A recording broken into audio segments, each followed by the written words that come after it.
Ready to move in premium triplex villas at Bachapalli APR projects. ఓ చిన్న గొడవ పచ్చని కాపురంలో చిచ్చు పెట్టింది. నిండు నూరేళ్లు సాగాల్సిన సంసార జీవితం మధ్యలోనే బలైపోయింది. ఒకరు కాదు ఇద్దరు కాదు ఏకంగా ముగ్గురు మృత్యువాత పట్టారు. క్షణికావేశంలో భర్త మృతి చెందగా మనోవేదనకు గురైంది భార్య. ఒంటరితనం, కుటుంబ పరిస్థితి గురించి లోలోన మదన పడింది. ఇక వద్దు నాకు ఈ జీవితమని ఆలోచించుకుంది. తాను చనిపోతే పిల్లలు ఒంటరివారైపోతారని భావించింది. భర్త లేని జీవితాన్ని తట్టుకోలేక, జీవితం సాగించలేక కుమారుడికి విషమిచ్చి తాను కూడా బలవన్మరణానికి పాల్పడిన హృదయ విదారకర ఘటన ఖమ్మం జిల్లా కామేపల్లి మండలంలో జరిగింది.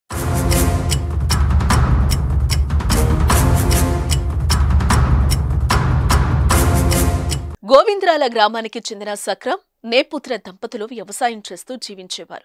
వీరికి కుమారుడు, కుమార్తె ఉన్నారు. కుమార్తె 8వ తరగతి చదువుతూ ఉండగా కుమారుడు రామ్ చరణ్ 5వ తరగతి చదువుతున్నాడు.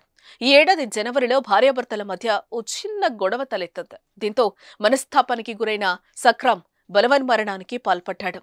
ఇన్నేళ్ల సంసార జీవితంలో భర్త లేనిదే ఒక్క క్షణం ఉండలేని నేపుత్ర భర్త మృతితో కుమిలిపోయింది. ఇక జీవించడం వృధా అని భావించింది. కూల్ డ్రింక్ లో విషం కలుపుకొని తాగేస్తుంది. అనంతరం కుమారుడు రామ్ చరణ్ తోనూ తాగించింది.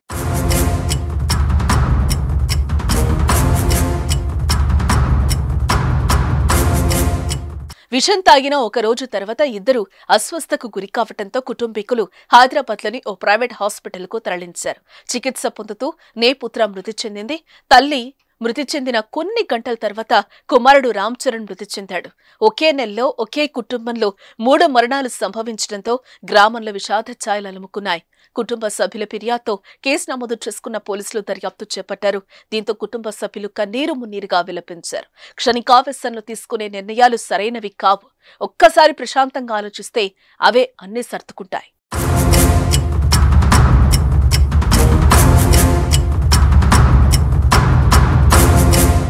సుమన్ టీవీలో మీ పర్సనల్ అండ్ బిజినెస్ ప్రమోషన్స్ కోసం కింది నెంబర్కి కాంటాక్ట్ చేయండి.